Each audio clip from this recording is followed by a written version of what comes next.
이제 곧 예배를 시작합니다. 우리 다 함께 묵상기도 하시며 예배를 준비하겠습니다.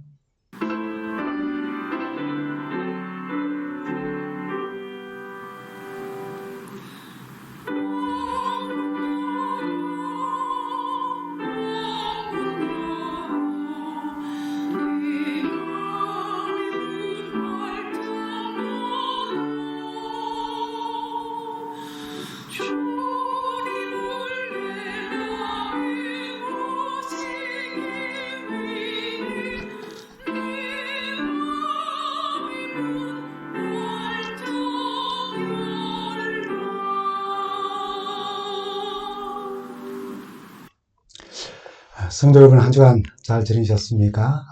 오늘 우리가 함께 나눌 말씀은 주기도문의 이제 마지막 부분인 나라와 권세와 영광이 아버지께 영원히 있사옵나이다 라고 하는 부분입니다. 계속 해왔듯이 주기도문의 구조 속에서 또 오늘 말씀을 보면은 기도의 대상을 이제 하늘에 계신 우리 아버지로 하여 기도가 시작되어지고 기도의 내용으로 이제 6개의 간구가 셋씩 나누어서 먼저 세 간구는 하나님의 영광에 관련되어 있고 나머지 세 간구는 우리 사람에게 필요한 것과 관계가 되어 있다는 것을 우리가 다 살펴보았습니다. 하나님께 대하여는 이름이 거룩히 여김을 받으시고 나라가 임하시며 뜻이 하늘에서 이루어진 것 같이 땅에서도 이루어지기를 바라고요.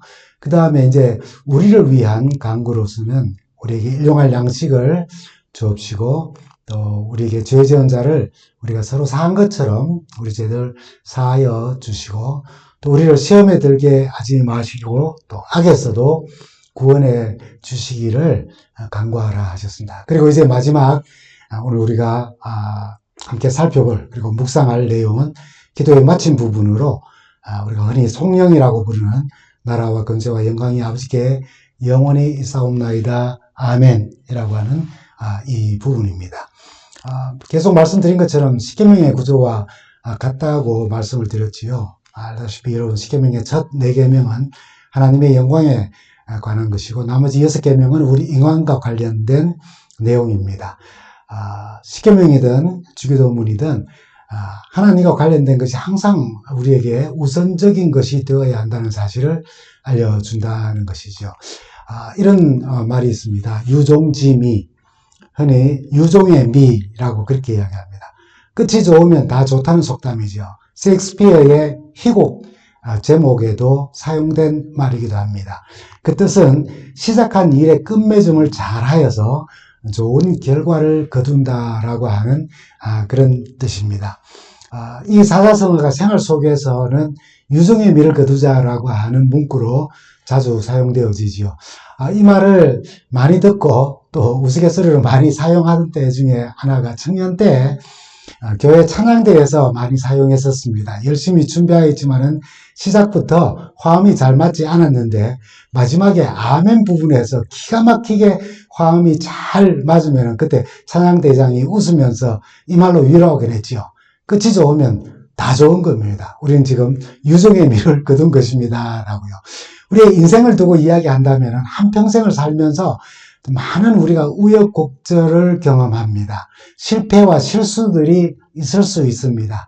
그러나 생애 말년에 남에게 금전적이든 마음의 빚을 남기지 않아서 또 누군가 나를 찾기를 좋아하고 전화 통화하기를 좋아하는 그래서 말년에 웃으며 기쁨으로 지낼 수 있다면 인생에 대하여서도 이 속담처럼 말할 수 있지 않을까 생각해 봅니다. 그리고 기도에도 오늘 우리가 다룰 말씀인 기도에도 유종지미, 유종의 미가 있는 것입니다. 바로 주기도문의 끝부분 송영은 이렇게 기도를 잘 마무리한다는 의미에서도 나라와 권세와 영광이 아버지께 영원히 있사옵나이다 아멘이라고 이제 끝을 맺습니다. 여러분 누가복음에는 지금 이 화면을 보는 것처럼 괄호를 제가 쳤어요. 마태복음 6장 13절에는 괄호를 쳐서 이 주기도문의 끝부분을 이렇게 마무리를 하고 누가복음에는 아예 이 부분이 없습니다. 마태복음에서 이 본문을 괄호 안에 넣은 이유는 신약 성경에 권위 있는 사본 중에 원본은 없고 이제 그것을 베껴 썼던 사본들이 굉장히 많이 있는데 그 중에 가장 역사가 오래되고 또 초대교회에 널리 읽혀지고 인정을 받았던 사본에는 이 성령 부분이 없다는 것이죠. 그런데 조금 후대에 기록된 사본들 가운데는 이 성령 부분이 들어있다는 것입니다. 따라서 이 성령 부분은 초대교회가 나중에 첨가한 것으로 보는 것이 지배적인 거예요. 그와 또 우리가 저도 어릴 적에는 대개 나라와 근세와 영광이 아버지께 영원히 쌓나이다 라고 하여서 이 앞부분에 대개라고 하는 단어를 넣었지요. 이 본래 뜻은 일의 큰 원칙을 말하건대, 일의 큰 원칙을 말하건대라는 뜻입니다. 이건 성경 원문에 있는 헬라어 호티를 번역했는데 중국 성경에서 대개라고 했고 이 헬라어로는 그냥 왜냐하면이라는 그런 뜻입니다. 그런데 중국 성경의 대개를 그대로 우리말 대개라고 옮겨 쓰고 우리말은 또 대개라는 말이 대부분 뭐 이런 뜻이 있기 때문에 정확한 뜻의 전달이 되지 않는다는 그런 뜻에서 지금은 대개라는 말을 거의 붙이지 않습니다. 그러면 이 성령 부분을 초대교회가 나중에 왜 첨가를 하게 되었을까요? 구약 기도문과 유종짐이라고 하는 말을 우리가 연결해서 생각해 볼 수 있는데 시편의 기도문들이 그런 것들을 잘 우리에게 말해줍니다. 오래전부터 유대인들은 기도의 끝에 하나님을 찬양하며 기도를 마무리하는 것이 일종의 전통으로 되어져 있었습니다. 그것이 시편에 많이 나타났다는 것이죠. 예수님께서 우리에게 가르쳐 주신 기도는 기도의 6가지 간구가 꼭 필요하다는 것으로 알려주셨고 그것으로 끝이 날 수 있었습니다. 그러나 유대인들 사회의 기도의 끝부분은 항상 하나님을 찬양하며 할렐루야 그 이름을 높이 들라라고 하는 그런 의미로 마무리를 했어요. 예를 들면 시편 10편에 있는 말씀을 우리가 예를 들 수 있어요. 시편 1절에는 이렇게 시작합니다. 여호와여 어찌하여 멀리 서시며 환난 날에는 내 눈에 보이지 않고 숨어 계십니까? 라고 기도를 시작합니다. 종종 이 기도는 우리가 기도 드릴 때까지는 심정과 똑같습니다. 그런데 그 시편의 기도가 17절, 18절에 이르러서는 여호와여 주는 겸손한 자의 소원을 들으셨으니 이미 기도를 하고 있는 중에 기도에 의해 응답이 오기도 전에 주는 겸손한 자의 소원을 들으셨으니 저희 마음을 예비하시며 귀를 기울여 들으시고 고아와 압박당하는 자를 위하여 심판하사 세상에 속한 자로 다시는 위협지 못하게 하시리라 라고 하는 하나님의 인도와 보호에 대한 확신으로 찬양과 감사의 기도를 드리며 끝을 맺습니다. 또 하나 시편 13편 1절에 있는 말씀 우리가 보면은 여호와여 어느 때까지입니까? 나를 영영히 잊으신 겁니까? 주의 얼굴을 나에게서 언제까지 숨기시고 나를 만나지 않으십니까? 라고 하며 염려와 불안을 안고 기도를 합니다. 그러나 5절과 6절에 있는 말씀을 마지막에 보면은 나는 오직 주의 인자하심을 아뢰었사오니 내 마음은 주의 구원을 기뻐하리라. 내가 여호와를 찬송하리니 이는 나를 후대하심이라 하고 염려와 불안을 안고 기도를 시작하였지만은 결국은 응답하시기도 전에 기도자는 하나님을 찬양하며 기도를 마칩니다. 그러므로 이 주기도문의 마지막 부분, 성령 부분은 유종지묘, 유종의 미, 기도의 유종의 미를 알려주는 것이라고 말할 수 있어요. 이런 강습에 따라서 예수께서 가르쳐 주신 주기도문의 마지막도 하나님을 찬미하는 성령 부분을 넣었다는 것입니다. 나라와 근세와 영광이 아버지께 영원히 있사옵나이다. 아멘으로 고백했던 부분입니다. 이렇게 주기도문의 6강구 마치면은 마음속에서 그 6강구를 들어주시는 능력 많으신 우리 하나님, 그 하나님을 향한 찬양, 그래서 나라와 권세와 영광이 아버지께 영원히 있음을 찬양하며 찬미하며 감사하며 기도를 마치게 된다는 것입니다. 그리고 이 사실이 우리로 하나님께 기도하게 하는 힘과 근원이 된다는 것이죠. 주기도의 성령은 기도자의 믿음과 확신에 힘을 얻게 합니다. 6가지 강구로 그냥 내가 강구했습니다, 기도했습니다가 아니라 그 기도를 마치면서 그 기도자가 하나님을 향해서 어떤 믿음과 신뢰와 확신을 가지고 기도하는지를 이 마지막 성령 부분을 통해서 우리에게 더 확신시켜 준다는 것입니다. 우리는 기도하면서 탄식할 수 있어요. 애통할 수도 있습니다. 울며 기도할 수 있어요. 감사의 기도를 드릴 수도 있고 원망 섞인 어조로 우리는 기도할 수도 있습니다. 큰 소리로 기도할 수 있고 작은 목소리로 조용히 기도할 수도 있습니다. 때론 답답한 가운데서 기도 드리면서도 마지막으로 끝으로 이 기도를 마침으로 하나님을 찬양하며 성령으로 마칠 수 있는 겁니다. 이게 바로 우리 기도하는 사람들의 기도의 자세인 거예요. 여러분, 예를 들어서 우리 자녀들이 부모님께 뭐 좀 필요한 게 있어서, 뭐 용돈이나 뭐든지 필요한 게 있어서 편지를 쓰거나 전화를 드리거나 한다면은 그것이 왜 필요한지, 또 얼마나 급하게 필요한지, 용돈이 필요한 이유를 쓰거나 또는 말하겠지요. 그리고 맨 마지막 부분에서 뭐라고 보통 말합니까? 빨리 보내주시기 바랍니다. 그렇지 않으면 연락을 앞으로 끊겠습니다. 뭐 이렇게 합니까? 아닙니다. 항상 건강하시고 저를 위한 모든 지지와 지원과 도움에 감사드립니다. 아버지, 어머니 항상 건강하세요. 부모님 사랑합니다. 뭐 이렇게 하지 않겠습니까?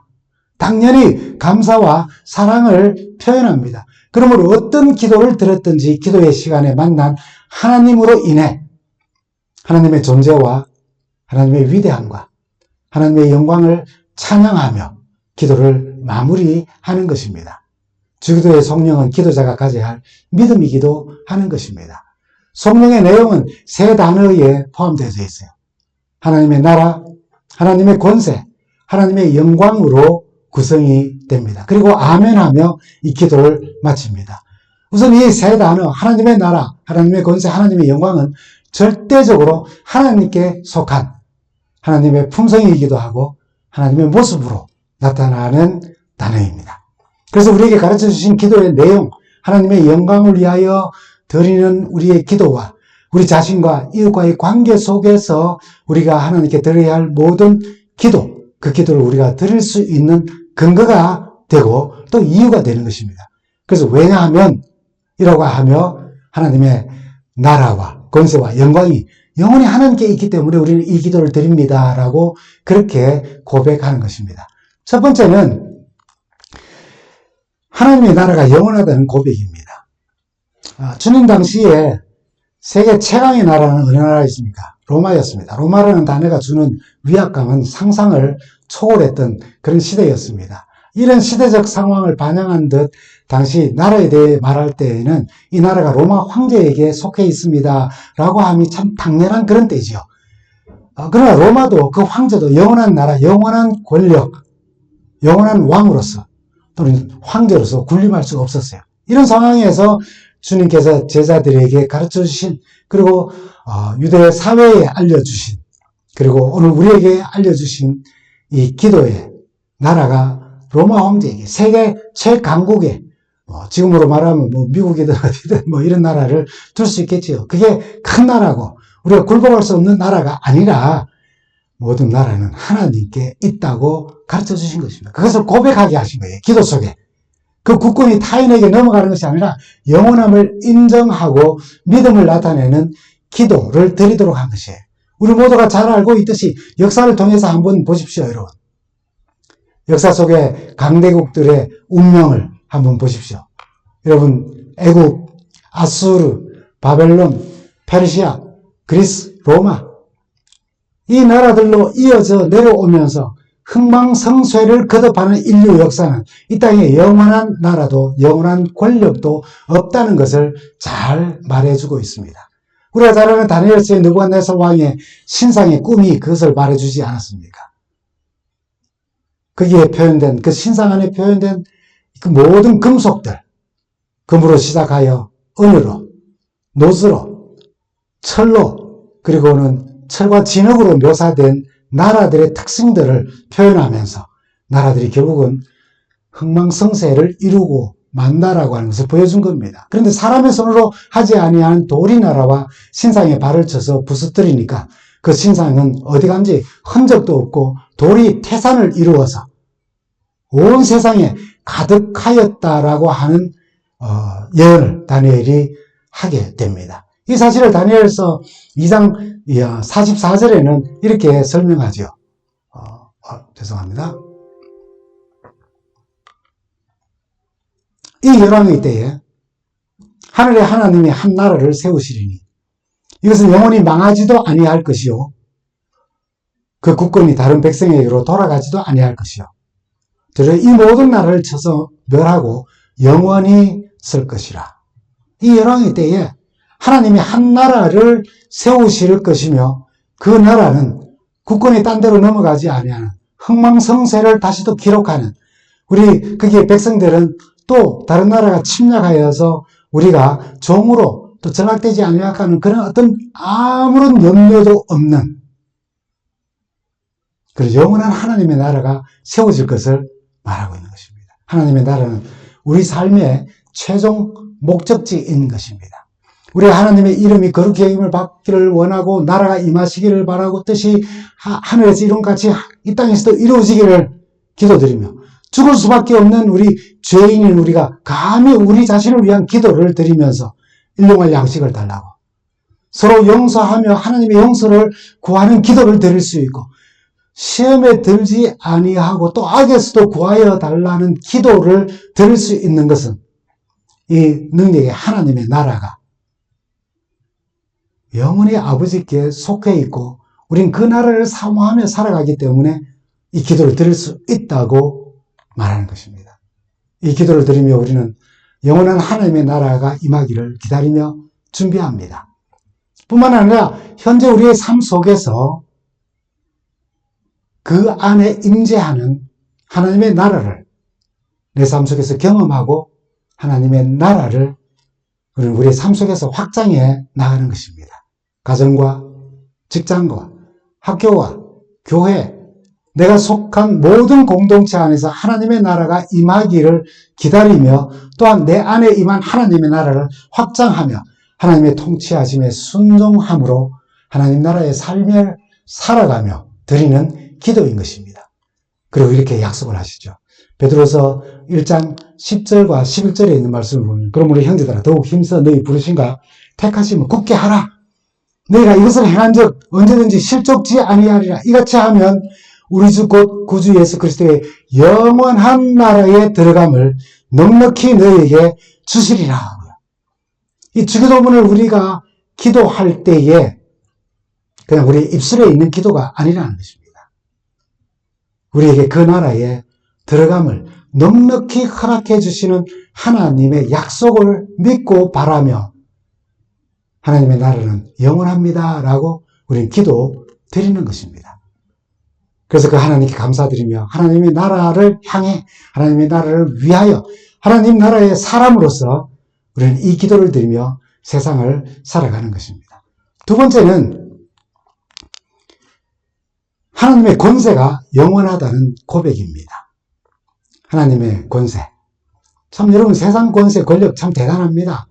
그의 말 한마디면 사람이 죽을 수도 있고 살릴 수도 있어요. 하지만 세상의 권력과 권세 한계가 있어요. 권불 10년이라는 그런 것이 있죠. 권세는 10년을 넘지 못한다는 말입니다. 아무리 높은 권세도 10년을 가지 못한다는 뜻입니다. 이렇게 권력을 오래 가지 못하고 부귀영화도 일시적으로 계속되지 않는다는 것입니다. 화무 11홍. 아무리 아름다운 것도 10일을 넘기지 아니한다는 거죠. 부귀영화도 권력도 계속될 수 없다는 것입니다. 그럼에도 여러분 바벨론 그 나라를 자신의 나라로 보며 그 나라가 영원하기를 바라면서 머리끝부터 발끝까지 온통 금으로 신상을 만든 느부갓네살을 기억합니다. 불로 철을 찾은 진시황 우리는 압니다. 자기 권세를 영원히 누리고 싶었지만은 세상 권세는 영원할 수가 없는 것입니다. 그래서 세상 큰 권세를 가졌던 다윗 왕은 역대상 29장에 우리에게 이렇게 자신의 경험을 이야기합니다. 여호와여 광대하심과 권능과 영광과 이김과 위엄이 다 주께 속하였으니 천지에 있는 것이 다 주의 것이로소이다. 여호와여 주권도 주께 속하여 싸우니 주는 높으사 만유의 머리이심이라라고 고백하지 않았습니까? 우리가 하나님의 이름이 거룩히 여김을 받기를, 나라가 임하시기를, 뜻이 하늘에서 이루어진 것 같이 땅에서도 이루어지기를 기도드리며, 죽을 수밖에 없는 우리가 감히 우리 자신을 위하여서, 인간관계를 위하여서 우리가 악에 빠지지 않도록 기도할 수 있는 것은 이렇게 권세 있고 능력 많으신 우리 하나님께 영원히 그 권세가 있기에 그것을 의지하여 우리가 기도할 수 있다는 것입니다. 하나님의 권세와 능력은 우리를 공포에 몰아넣기 위함이 아닙니다. 세상 권세 얼마나 무섭습니까? 그걸 이야기하기 위해서 하나님의 권세를 이야기하는 것이 아닙니다. 그것을 과시하고 자랑하기 위함이 아닙니다. 그의 권세와 능력을 우리를 위해서 사용하시며 또 그 권세를 우리에게 주셨어요. 요한복음 1장 12절에 이렇게 말합니다. 영접하는 자 곧 그 이름을 믿는 자들에게는 하나님의 자녀가 되는 권세를 주셨으리라고요. 이 기도를 드리는 우리는 지금 이 기도를 드리면서 그 사실을 깨닫고 매 순간 하늘과 땅의 모든 권세를 얻으신 우리 주님과 동행하며 복음과 사랑을 나누며 하나님의 권세인 듯 그리고 그 능력으로 이 세상을 사는 우리임을 알려주는 것이 바로 이 기도의 마지막 내용, 성령인 것입니다. 세 번째는 하나님의 영광이 영원하다는 고백입니다. 여러분, 영광을 받는다는 말은 여러 가지 의미가 있습니다. 그 가운데 우리가 좀 쉽게 영광이라고 하는 것을 좀 이해한다면 높임을 받는다, 찬양을 받는다라고 하는 그런 의미로 우리가 해석할 수 있습니다. 영광은 그러므로 찬양과 높임이 함께한 존귀함의 표현이라고 말할 수 있을 거예요. 사람이라면 누구나 영광받기를 원합니다. 높이 들려지기를, 유명해지기를 다 원합니다. 사람들에게 존경받는 것, 찬양받고 높임받는 것을 싫어하는 사람은 아무도 없습니다. 오죽하면 칭찬은 고래도 춤추게 한다라고 하지 않습니까? 그러나 여러분, 요한계시록 4장 11절에는 우리에게 이렇게 말씀합니다. 우리 주 하나님이여 영광과 존귀와 능력을 받으시는 것이 합당하오니 주께서 만물을 지으신지라 만물이 주의 뜻대로 있었고 또 지으심을 받았나이다. 그러니까 하나님께 영광과 존귀와 능력, 그것이 합당하게 있다는 거예요. 다른 누구에게 있는 것이 아니라 오직 우리 하나님께 영광이 있고 존귀함이 있고 능력이 있고, 그죠? 모든 나라도 그분께 속하였다는 것을 이게 말하고 있는 거예요. 영광 받으시기에 합당하신 분은 오직 하나님 한 분이시라는 것입니다. 물론 우리가 그리스도인으로서 이 세상을 살아가면서 직장에서든 어디서든 칭찬과 존귀를 받고 존경과 높임을 받아야 하는 것은 절대적으로 필요한 삶입니다. 그러나 하나님이 받으셔야 할 영광을 우리가 빼앗거나 우리에게 돌려서는 안 된다는 것입니다. 그래서 이 기도를 드리는 우리는 고린도전서 10장 31절의 말씀으로 살아가는 것입니다. 여러분은 먹든지 마시든지 무슨 일을 하든지 모든 것을 하나님의 영광을 위하여 하십시오. 여러분, 우리 인생의 목적은 하나님을 기뻐하고 그분을 높이기 위해 사는 것임을 잊지 않고 살아야 합니다. 그래서 이 기도를 드리며 우리는 또한 고린도전서 6장 19절 20절 말씀을 항상 우리는 마음에 둡니다. 너희 몸은 너희가 하나님께로부터 받은 바 너희 가운데 계신 성령의 전인 줄을 너희가 알지 못하느냐? 너희는 너희 것이 아니라 값으로 산 것이 되었으니 그런즉 너희 몸으로 하나님께 영광을 돌리라고요. 이 말씀을 따라 하나님을 높이며 우리 자신을 겸손히 살아가는 자들이 주기도문으로 살아가는 사람들입니다. 우리의 삶과 기도는 모두 하나님의 영광을 위한 것이에요. 우리의 삶과 신앙으로 하나님을 높이며 은행으로 하나님께 영광을 돌리며 사는 사람들입니다. 이렇게 우리가 하나님의 이름이 거룩히 여김을 받으시기를, 하나님의 나라가 임하시기를, 하나님의 뜻이 이 땅에서도 이루어지기를 기도드리면서 죽을 수밖에 없는 우리 죄인들이 감히 하나님께 나 먹을 것 좀 주세요 라고 일용할 양식을 구하며 내가 용서를 잘 못하지만은 용서할 수 있는 힘을 주신 하나님 감사합니다 하며 나의 죄도 용서해달라고 기도하고, 시험에 들지 않도록, 참 시험을 향해서 쉽게 이끌리는 우리의 본성이지만은 그래도 감히 나를 좀 지켜보호해달라고, 악에서 구하여달라고 그렇게 간구할 수 있는 것은 나라와 권세와 영광이, 능력이 모든 힘의 근원이 아버지께 영원히 있기 때문이라는 것입니다. 그리고 아멘으로 기도를 마칩니다. 여러분, 이 아멘은 여러분 잘 알죠? 내용. 진실로 그러합니다. 또는 그렇게 되기를 바랍니다. 라고 하는 뜻입니다. 여러분, 누가 기도할 때 내가 아멘이라고 화답을 한다면은 그것은 내가 기도자가 아니지만은 함께 기도드리며 저도 지금 기도자의 마음과 똑같습니다. 저도 그렇습니다. 라는 의미를 갖는다는 거예요. 또 기도자와 같이 꼭 그렇게 응답되기를 저도 바랍니다. 라고 하는 의미입니다. 이 아멘의 화답은 주님 가르쳐 주신 기도가 그 하나님의 말씀이 기도자의 소망이 진심으로 이루어지기를 원하는 나 자신의 기원을 담아 고백하는 간절함의 표현이라는 것이에요. 근데 아멘은 입술로만 하는 게 아니에요. 아멘을 아주 큰 소리로 말하면서도 행동하지 않으면 안 되는 것입니다. 아멘조차 안 하는 건 더 큰 문제입니다. 로마서 10장 10절에는 우리에게 이런 말씀을 알려주십니다. 사람이 마음으로 믿어 의에 이르고 입으로 시인하여 구원에 이른다고요.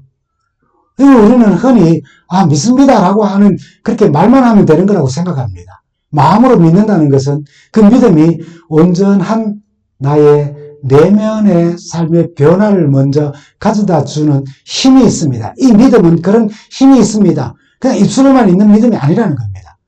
그것을 의미하고 그것이 외적인 증거로 나타날 때에 입으로 시인하는 것으로 나타난다는 거예요. 입으로 시인하는 것이 가장 간단한 표현은 저는 아멘이라고 생각해 봅니다. 얼마나 간단합니까? 굉장히 짧습니다. 예 또는 아멘. 마음으로 믿는 복에 대한 것에만 아멘하는 것이 아닙니다. 내 필요에 대한 것에만 아멘하는 것이 아니에요.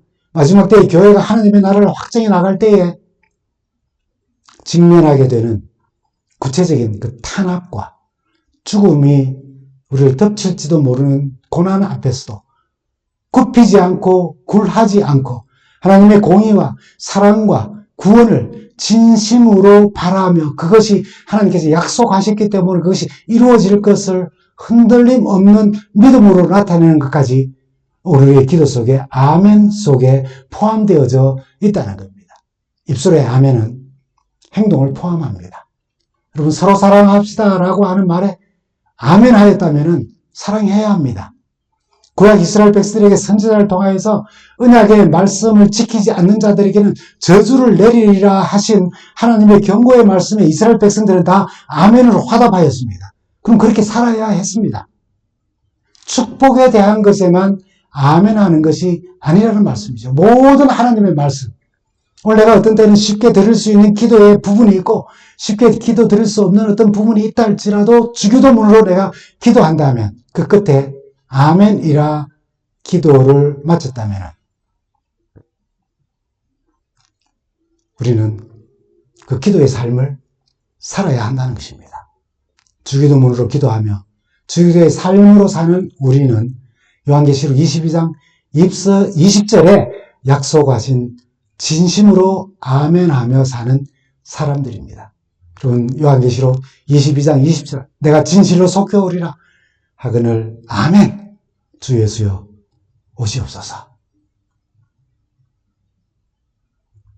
여러 번 말씀드렸습니다만 그리스도인들의 삶은 주님의 재림에 그 초점을 맞추어 삽니다. 지금 내가 이렇게 열심히 살아가는 것은 나 자신이 주님이 땅에 오시는 그 재림을 더 잘 맞고 준비하기 위함인 것입니다. 우리 아이들을 성공하라고 교육을 시키는 이유는 뭡니까? 그 아이들이 잘 자라서 주의 재림을 잘 준비하는 자녀들로 성장하고 그렇게 또한 주의 재림을 맞는 자녀가 되기 위함입니다. 오늘 내가 선을 행하고 오늘 내가 하나님 앞에 기도하며 하나님께서 내 삶을 통해서 이루고자 하시는 그 모든 것들을 생각하며 살아가는 이유는 곧 다시 오시는 우리 주님을 맞기 위함인 것입니다.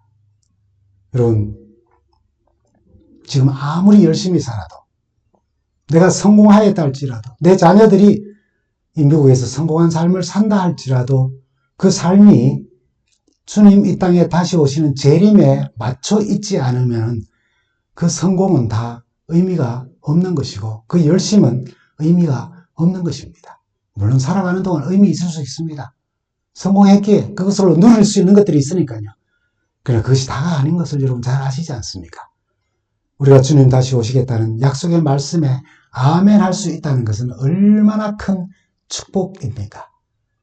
그럼 주기도 말씀 내용 묵상을 마치면서 그러면 한 번쯤 들어보셨을 우리로 기도자의 삶에서 반성하게 하는 주기도문을 한번 나눠봅니다. 많은 사람들이 이 주기도문이 우루과이 어느 성당에 벽에 써놓았다는 그런 기도문으로 소개를 하는데 실제로 그 부분에 그게 있었다고 이렇게 그 증거 사진을 올린다든가 그런 건 제가 아직 보지 못했고요. 한국의 수지 지역의 성바오로 성당 벽에는 이것이 이렇게 잘 기록되어져 있습니다. 세워져 있어요. 주의 기도문 반성하는 이라고 했습니다. 이게 잘 안 보이죠? 그래서 옆에 보면은 반성하는 주기도문이라고 해서 내용이 이렇습니다. 하늘에 계신이라고 말하지 마라. 늘 세상 일에만 빠져 있으면서 우리라고 말하지 마라. 늘 혼자만을 생각하면서 아버지라고 말하지 마라. 한 번도 아들, 딸로 산 적이 없으면서 이름이 거룩히 빛나시며 라고 말하지 마라. 늘 자기 이름을 빛내려고 안간 힘을 쓰면서 아버지의 나라가 오시며 라고 말하지 마라. 물질 만능의 나라를 원하면서 아버지의 뜻이 이루어지소서라고 말하지 마라. 늘 내 뜻이 이루어지기를 바라면서 일용할 양식을 주소서라고 말하지 마라. 먹고 살 재산은 다 축적해 놓았으면서 저희가 용서하듯이 하고 말하지 마라. 늘 미움과 앙심을 품고 있으면서 죄를 유혹에 빠지지 않게 하지 마라. 늘 죄지을 기회를 찾으면서 악에서 구하소서라고 하지 마라. 악을 보고도 아무런 양심의 가책도 느끼지 않으면서 아멘이라고 응답하지 마라. 주님의 기도를 진정 나의 기도로 바친 적도 없으면서 참 많은 것을 생각하게 하는 정말 반성하게 하는 주기도문입니다. 이 기도문을 읽을 때에 우리가 기도를 드린다면 우리는 당연히 그 기도는 우리로 하여금 행동으로 이끈다는 사실을 이렇게 알려주는 기도문입니다. 입술에만 있는 기도는 아무것도 바꾸지 못합니다. 나 자신도 바꿀 수가 없습니다. 그러나 우리가 진정으로 하나님을 향한 우선시되는 기도들을 드리고 나와 나 자신의 필요를 위하여 그리고 이웃과의 관계를 위하여 우리가 기도하면서 이 기도를 마칠 때에 하나님의 나라와 권세와 영광이 아버지께 영원히 있기를 진정으로 기도하고 아멘으로 화답한다면 그 기도는 우리를 변화되는 삶으로 인도할 뿐 아니라 우리를 변화의 길로 인도할 것입니다. 주기도문을 통해 배우고 이해하는 기도라는 것은 이 세상이 아무리 험악하고 나를 넘어뜨리려고 해도 주님 가르쳐 주신 그 간구를 드림으로써 하나님은 나의 하나님으로서 나는 그의 사랑을 받을 자녀의 자리에 다시 참 든든하게 서게 하신다는 사실을 알게 됩니다. 주님께서 가르쳐 주신 기도문의 그 내용이 결국은 우리 구원을 위한 하나님의 사랑의 표현이기도 하는 것입니다. 하나님은 나를 눈동자처럼 지켜주시고 사랑하시고 아껴주시며 당신을 나의 아버지라고 부르게 하면서 모든 것이 하나님께 있습니다 라고 하는 그런 기도를 드리고 아멘 하게 하는 것입니다. 우리가 그렇게 되지 않는다라고 하는 그 기도대로 살지 못한다고 하는데 그런데도 그 기도를 주신 것은 우리를 너무나도 세밀하게 잘 알고 계시다는 것을 이 기도를 통해서 우리는 또 배우게 되는 것입니다. 내가 이 기도대로 어떻게 살 수 있어? 아니, 그런 것을 하나님이 아신다는 것을 이 기도문을 통해서 우리는 또 배우며 그 기도한 대로 우리가 살아갈 수 있도록 힘주시는 권세와 능력을 가지신 분이라는 사실을 우리는 깨닫게 된다는 것입니다. 결국 우리의 구원이 완성되는 그날까지 그분께서 원하시고 바라는 모든 것이 우리의 삶과 생애와 신앙을 통하여서 이루어지고 있음을 우리는 알게 되는 거예요. 그래서 우리는 기도문을 통해서 이 기도를 드리며 우리는 우리 안에 있는 소망을 키워나가는 거예요. 맞아. 하나님이 원하시는 것은 이것이고 또 내 소망은 바로 이거야 라고 하며 그걸 우리가 키워나가는 거예요. 주기도문으로 기도하고 주기도문으로 살며 행동하며 곧 다시 오시는 우리 주님을 기쁨으로 뵙는 우리 모두가 되기를 간절히 바랍니다. 감사합니다.